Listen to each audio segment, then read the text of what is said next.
Let's turn now to Turkey. 2 soldiers were killed and 4 other people were wounded in a car bombing in the southern part of the country. The officers were responding to an emergency call when they were ambushed. No one has been arrested in connection with that explosion. The attack is part of the most recent violence in Turkey that has prompted the country to fight back on 2 fronts at once. Turkey is now targeting Kurdish rebels known as the PKK inside Iraq with strikes like this. It's also escalating its airstrikes against ISIS in Syria.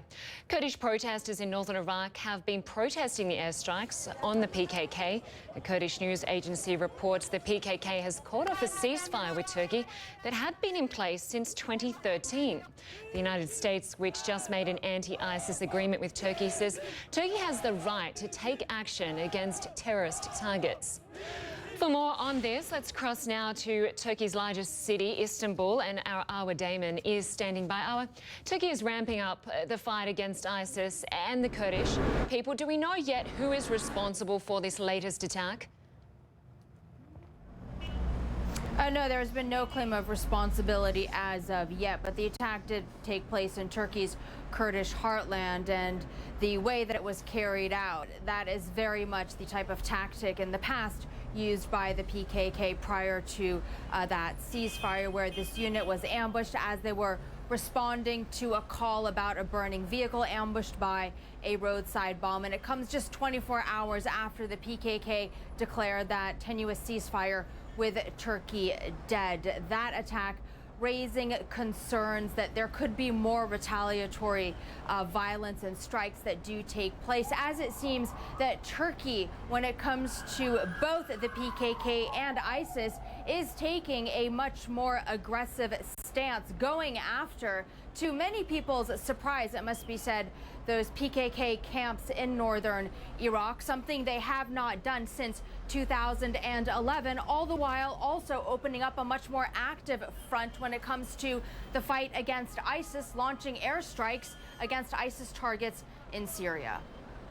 Quickly, Arwa, why is Turkey now joining the fight against ISIS after sitting on the sidelines for at least 12 months?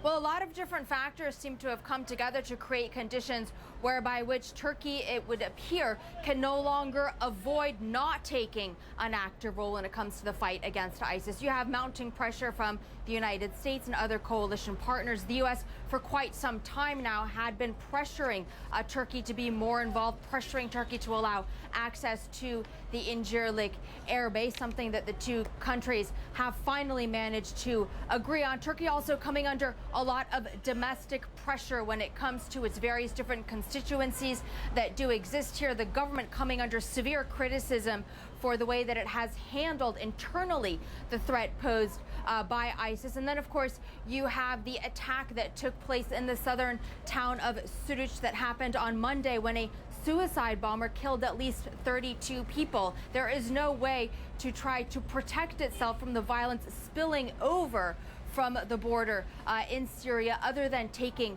this more active role. And it's not just an active role when it comes to these various airstrikes.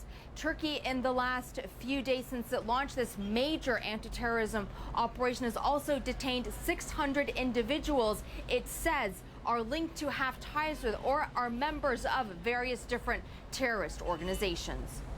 Okay, Arwa Damon, we'll have to leave it there for now in Istanbul, Turkey. Thank you very much for joining us.